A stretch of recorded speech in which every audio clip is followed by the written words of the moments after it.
In '79, I think you would have been about 22, you went to a radio debate with the Reverend Wade Watts, who was the state leader of the National Association for the Advancement of Coloured People, who'd worked with Martin Luther King. Yes. And when you got to this debate, he held out his hand for you to shake. Yes, he did. Did you hesitate?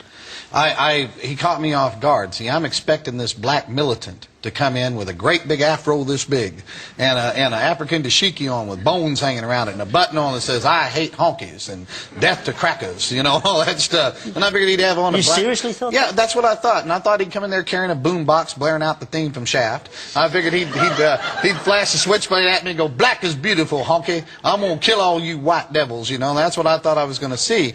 So when the door opened up and in came Reverend Wade Watts, and he's wearing a suit and a tie, and he's carrying a Bible, and he walks up and he puts his hand out to me. He goes, "Hello there, Mr. Clary.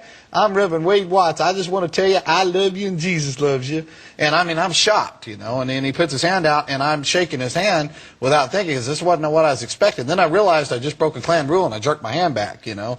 And I started looking at my hand, which he saw that, and that was meant as an insult. The Klan rule book says the physical touch of a non-white is pollution. And I thought, I just shook hands with a black person, and he sees me looking at my hand. He goes, "Don't worry, Johnny, it don't come off." And you know, I start calling him names. I go, "You no good, sorry, bleep, bleep, bleep, you mother this, you that." And he looked at me and he goes, "God bless you, Johnny." He says, "You can't do enough to me to make me hate you. I'm going to love you, and I'm going to pray for you whether you like it or not." And I didn't know how to deal with that. I had never had that happen to me before. A few years later, you burnt down his church, didn't you? Set fire to his church. See, what happened was we started off going by his house, calling him names. We got no response. Threw trash all over his lawn. Got no response. We showed up with our sheets and hoods and stood out there in his yard. Said, "Get on out here, boy. We got something for you." And he comes outside and he goes, "Boys, Halloween's 4 more months away. I got no trick-or-treat in here for you. Come back in October." And he goes back in the house. That's a brave man. Yeah, and I mean, I didn't know how to deal with this. And so the Klan goes, "You got any more bright ideas?" I said, "I don't know." I said, "I'll tell you what we'll do." So we burned a cross across the street from his house. He came outside and asked us if we needed hot dogs and marshmallows for our barbecue, you know. So finally, I said, "I'm tired of messing with him," and we set fire to his church. And they put the fire out before the church was destroyed. And I remember I called him up and disguised my voice, and I said, "Hey, boy, you better be afraid. We're coming to get you, boy. You don't know who we are, but we know who you are." And he goes, "Hello, Johnny."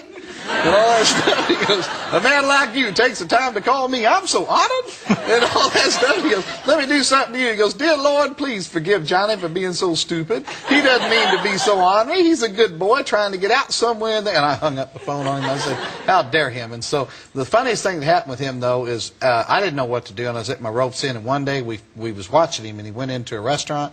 So we got a bunch of us together, and about 30 of us went in there and surrounded him, and he had this chicken there on the table at the restaurant. And I walked up and I said, "Hey, boy, this restaurant's for white people only. We don't want you here."